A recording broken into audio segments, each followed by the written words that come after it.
জামাতের নেতারা এই যে পূজা গিয়া নম নম করছে না, আমাদের আল্লাহ তৌফিক দিয়েছে আমরা কোরআনের আইন বদলাবো। তিনি বলেছে, আমার কাছে রেকর্ড আছে। তাও না, আরো ভিডিও পাইছি।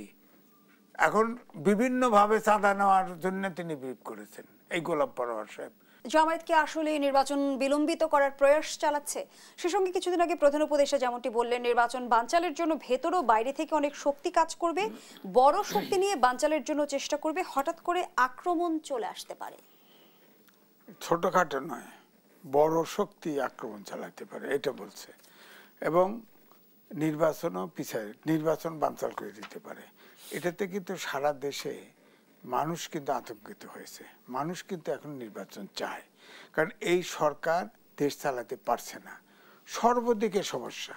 এইভাবে যদি দেশটা আর 6 মাস 1 বছর থাকে, এই দেশটা ফেল স্টেট হয়ে যাবে, দেশটা চলছেই না। এখন জনগণ আপনি দেখেন, মধ্যবিত্ত নিম্ন মধ্যবিত্ত চলে গেছে, নিম্ন মধ্যবিত্ত হতদরিদ্র চলে গেছে, বেকার প্রায় 30-40 লাখ হয়ে গেছে। এটি দেশ তো চলবে না। তারপরে ধরেন এতগুলো সংস্কার কমিশন 11টা, এখন চতুর্থ শিল্প বিপ্লবে যেখানে উচ্চমানের বিজ্ঞান চলছে, বিজ্ঞান অটোমেশন হয়ে যাচ্ছে, রোবট, আইওটি, ডাটা সায়েন্স, অথচ ছাত্রদের এই যে যারা আন্দোলন করতেছে, রাজনীতি করতেছে, একবারও ডক্টর মোহাম্মদ ইউনূস বলল না যে তোমরা শিক্ষা প্রতিষ্ঠানে শিক্ষা গ্রহণ করো, উদ্যোক্তা হও। আরে ভাই, ব্যবসা তো উনিই সব নিয়ে নিছে, হেরা ব্যবসা পাবে কোথায়? উদ্যোক্তা হয়ে ছাত্ররা ব্যবসা কোথায়? ছাত্ররা আপনি দেখেন 52 সাল থেকে সব আন্দোলনে ছাত্ররা নেতৃত্ব দিয়েছে, কিন্তু এইবারে ছাত্ররা যত বিতর্কিত হয়েছে, এত বিতর্কিত কোনো ছাত্র হয় নাই। কারণ এই যে এখন জামাতের সুবিধা দাদা তো বললেই একটা, আর একটা হচ্ছে তারা কিন্তু গুপ্ত ওয়ার্ক করে। এই যে আমরা 3 জন বসে আছি, এর ভিতরে যা জামাত নাই, গুপ্ত জামাত নাই, এটা গ্যারান্টি দিতে পারবেন না। দেখলেন না যে ধরেন এই ফেসিবাদের যদি বিদায় না হতো, তাহলে তো আপনি সব ছাত্রলীগের লুঙ্গি তলায় শিবির পাইতেন, ওগুলো একটা শিবিরও পাইতেন না ঢাকার বিরুদ্ধে, সব ছাত্রলীগ হিসেবে পাইতেন। তো এই জন্যে বলছি যে তারা তো গুপ্ত ওয়ার্ক করতেছে।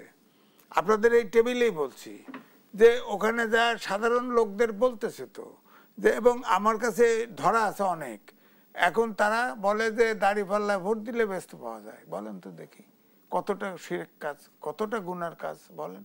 হ্যাঁ, এরকম অপপ্রচার করতেছে। জামায়াত নেতা মিয়া গোলাম পরোয়ার কিন্তু এই বিষয়ে তিনি আপত্তি জানিয়েছে, তিনি বলেছেন এটা একটু অপপ্রচার।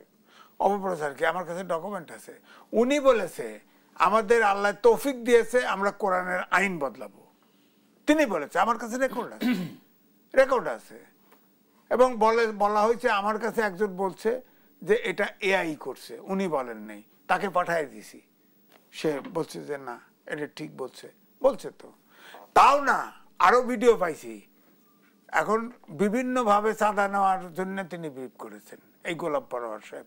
বলছে আপনারা নেন, নিয়ে এরকম দাড়িপাল্লা বানান, এই বানান, অল্প অল্প চাঁদা নেন, হ্যাঁ হিন্দুদের কাছেও নেন, সব বলছে তো, অ্যাডভাইস দিচ্ছে তো।